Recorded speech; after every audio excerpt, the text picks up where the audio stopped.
On this exciting episode, booze and Mexican spice reign supreme. I'd advise you to wash down that hotter-than-advertised salsa with a jug of water, not cerveza, Paul. It's Season 1, Episode 12 of Pirie Mason, The Case of the Negligent Nymph.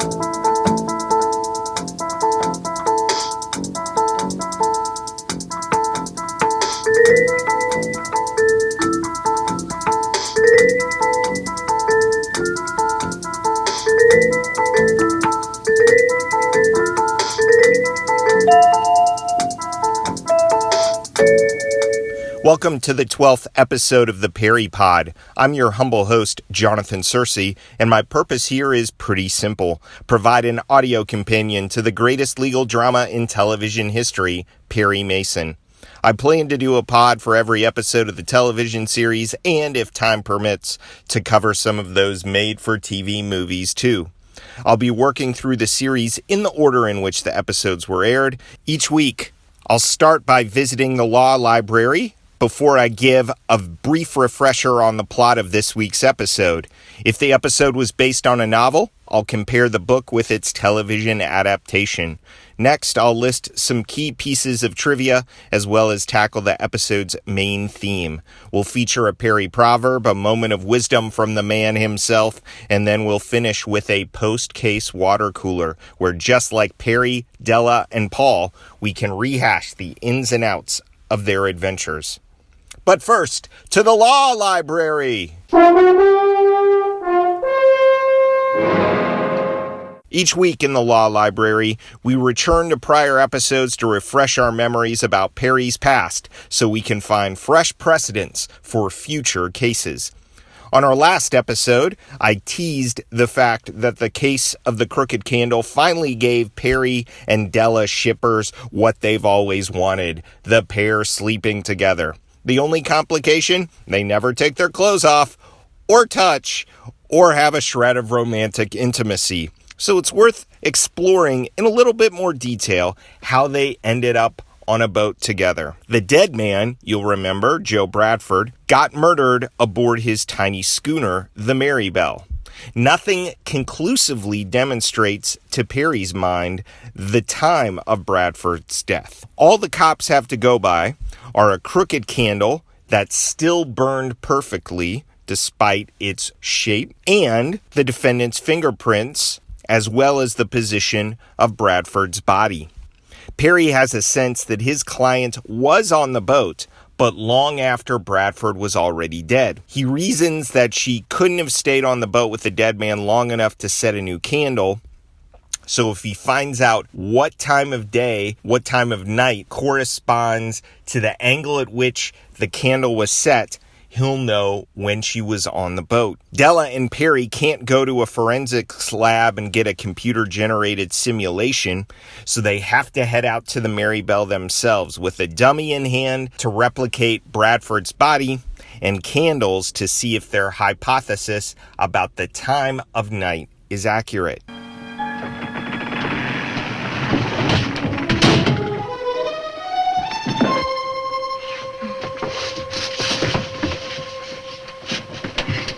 All right? Yeah.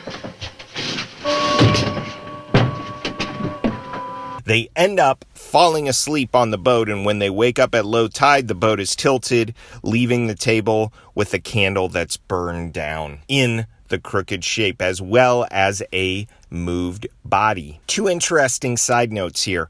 One, Barbara Hale remembers Raymond Burr quibbling with the script for the episode because he maintained that the candle couldn't have burned down as quickly as it did in the action of the show. Number two, in this parallel scene from the novel, the salty sea captain joins them and makes them some hot buttered rum that warms up the proceedings considerably. Turns out three's a party in Pirie land.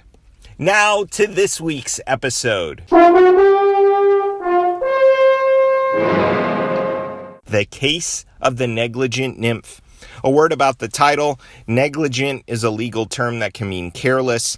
A nymph is a goddess connected to a particular place. but one of its synonyms is mermaid, and that is what Earl Stanley Gardner was probably going for here. We open on a throwaway scene where ocean waves toss a sailboat hither and yon. For all its fury, the heavy storm can't cover the distinct sound of a lady's scream, and we think we have our episode's murder before our first commercial break.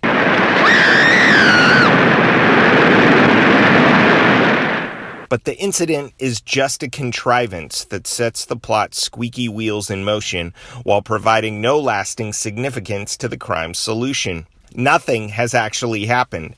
Still, time passes and the opening scene becomes a bargaining chip.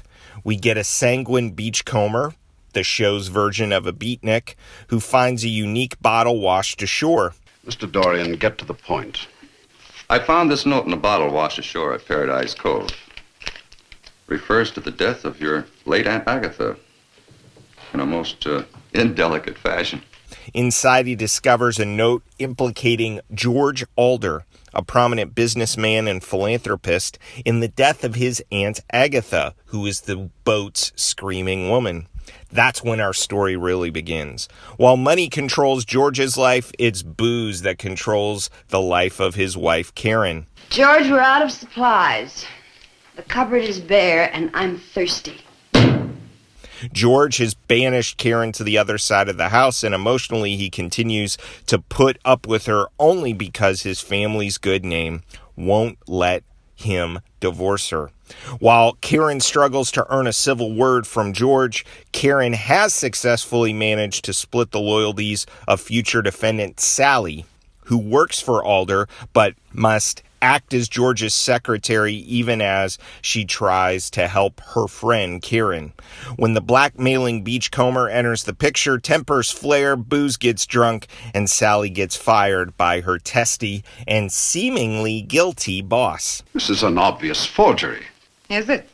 Is that why you paid off Dorian's blackmail? What you've done to Karen confirms what I've always thought. I'm quitting today. Cut to Pirie, who's apparently not been scared off the high seas by his last adventure. He and Paul are fishing when they spot the young, beautiful Fenner running into the ocean, chased by a police dog. And Paul pulls his best hero routine and dives in, swimming to Sally and pulling her to safety aboard the ship. Ever the third wheel, Paul can hardly get a thank you once Sally realizes that Perry's on board. What's your name? Sally Fenner. Yours? Mason. Barry Mason. I thought your face looked familiar. She confesses that she has broken into her former boss's estate to find the implicating sea message, although she failed to notice that Alder's dead body was in the office with her. Another curious plot cul-de-sac involves Nina Santos, the former companion of Aunt Agatha. Miss Santos, you knew the late Agatha Alder? Of course, for many years. Well, could you tell us what happened on the night of her death? I shall never forget. It was a nightmare. The waves were like mountains. The wind was like a breath of Satan. Santos now owns her own Mexican restaurant, which was funded, we learned, by a generous donation from the Aunt Agatha Just Died Foundation. While alcohol lubricates the main plot, chilies spice up this subplot, as Paul is eager to prove his manliness on shore as well as sea, and after digging into some spicy food, he recognizes that he had not known hot until this day. Pretty hot, Paul. Don't worry about me. I'm no tourist. I was weaned on this stuff. You all right? Yes. 2 pitchers of water and a knowing Perry smirk later, Paul can finally cool down until the end of the episode, which ends with the same joke. This time, Della's in on the fun. Our murderess is Karen, and she provides one of the season's most haunting confessions. Perry wants to know why Karen let her good friend Sally take the rap for her crime. Karen explains that she didn't want Sally to get hurt, and that upon disposing of the man who had driven her to drink, she had experienced a glorious sort of freedom. But it didn't last very long.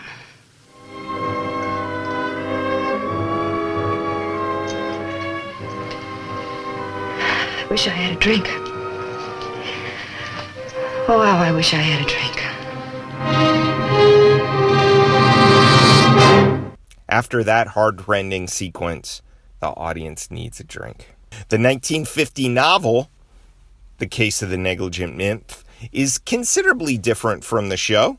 Let's start with the defendant. In the novel, the defendant's name is Dorothy Fenner. She's a distant relative of George Alder, not his employee. And Alder is a single businessman whose corporation has run afoul of Mason. Fenner meets Mason as she's swimming from Alder's house. No Paul in the novel. But unlike in the episode, Alder's murder doesn't happen until much later in the plot. Even more intriguingly, Dorothy Fenner puts the romantic moves on Mason, something we haven't ever seen really in the show. And then we've got a different murderer. It's not Karen Alder in the book because Karen doesn't exist. That's right, Karen was a creation by the writers of the television episode. Instead, the novel's murderess is Carmen Monterey, whose closest equivalent in the show is Nina Santos. The dog that chases Fenner in the opening burglary plays a key role in the murder, and the motive is kind of because Carmen Monterey knows Alder is a schnook, and it's also kind of self-defense, and it's really just not that clear or translatable to television in the pathos or catharsis departments, so I can see why the teleplay writers created Karen. The novel is worth checking out, if only for the way that Mason negotiates a crucial bail battle with the DA's office before the trial even starts, and for the complicated relationship Mason has with his client, something that's not really there in the episode. Now, let's get trivial, shall we? Each week in our trivia section, I give you 3 takeaways: a Paul, a Della, and a Pirie. Paul is a subject worth investigating more. Della is something about a particular character in the story. And Pirie is something we learn about our main character. Our Paul this week concerns the canons of professional ethics. Pirie references it in a discussion with Berger, and Berger proceeds to actually quote from it. You were harboring a fugitive. You made yourself an accessory after the fact to a murder. May I quote from Canon of Legal Ethics, the definition of a prosecutor's job? Quote, the primary duty of a lawyer engaged in a public prosecution is not to convict, but to see that justice is done, unquote. I thought you might have forgotten. The book was published in 1908, and so would have been binding on Pirie and Hamilton. The book was superseded in 1969 by the book Model Code of Professional Responsibility. So here's my research question for you Pirie fans. How does Pirie's own behavior match up to the code that he trots out against Hamilton? Our Della this week concerns Karen and the woman who portrayed her. Sally, are you ashamed of me? Of course not, Karen. We haven't had many female murderers, and we've had no female murder victims yet, but we'll see Karen's type again. In fact, Joan Banks, the actress who plays Karen, appeared on the show 5 times. Next time she's on the show, she actually plays an alcoholic wife. That would be in season 2's The Case of the Fancy Figures, although in that particular case, she is not the murderer. Fun fact, she was a murderer for the 5 times she was on the show. Our Pirie this week concerns this exchange between Pirie and Tragg, with Mason purposefully keeping his cards close to his chest. You're, sure you won't change your mind? You know me better than that, Tragg. But anyway, thanks for trying. It's going to be awfully dull without you around, Mason. Mason has stowed away his client in the law library, and Berger is licking his lips at getting Mason off the street with a claim of obstructing justice. But poor old Tragg, he's more bummed than anything, and this tells us a lot about our intrepid hero. At this point, Tragg is just Mason's nemesis, an opponent who Pirie is actually friendly with. Berger is Mason's real arch enemy. Our theme this week is freedom. Actress Joan Banks convincingly portrays how much Karen needs alcohol. Her addiction robs her of her freedom. But at the scene of the crime, just after the body has been discovered, Karen tells Pirie that she was awash in a feeling of freedom. Besides, he wasn't the best loved human on earth. You sound almost clinical. Why not, Mr. Mason? For the first time in 20 years, I'm free. It's a simple word, but can you realize what it means? At this point, her implication is that Alder was not just her jailer, but was the jail itself. Now that he's gone, she's been set free. But when she confesses, she brings up the word again. I had that wonderful feeling of being free. Now she must admit how fleeting a feeling that was. And the implication here is also clear. Freedom is internal, not external. Alder was not the jail. It was alcohol. And Pirie can help free his clients from an external cell, but his legal pyrotechnics can only go so far. He cannot provide spiritual or internal freedom. Our Pirie proverb this week comes from Pirie's rumination on Karen's murderous state of mind. She had to be drunk when she killed her husband. No, I think she was sober. And with a woman like Karen, that's far more deadly than drink. Ouch, Pirie. Once again, the defendant is nowhere near the celebratory Mason table. This has been the case for the last few episodes.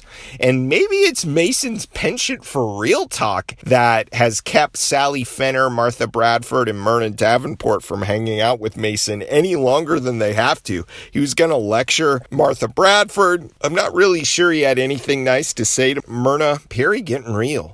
And the defendants aren't hanging around to say thanks. Now let's go to the water cooler. You know, there is one thing I don't understand. Go on, Paul. This note came from my mom and dad. My father says he liked the detail provided on the novel, but your mother thought it was confusing. The delivery on the pod was outstanding. Always good to hear that the delivery's outstanding. As far as the novel description, I completely understand, and so this week I tried to pare it back and give you major differences instead of a rundown of the full plot. Let me know if it worked. As always, I'd love feedback about this particular episode or the podcast in general. Was there something about this week's pod that you'd like to comment on? Something that you'd like to correct? You can leave comments on the pod's website at thepiriepod.libsyn.com, or you can email me at thepiriepod@gmail.com. You'll find those links in the show notes. Thanks again for joining me on this pod journey. Next time, we find out if a damaged fur is still worth dying for. It's the show that was the Pirie pilot, the case of the moth-eaten mink. Until then, this is Jonathan Searcy saying, keep on walking that Fifth Avenue beat.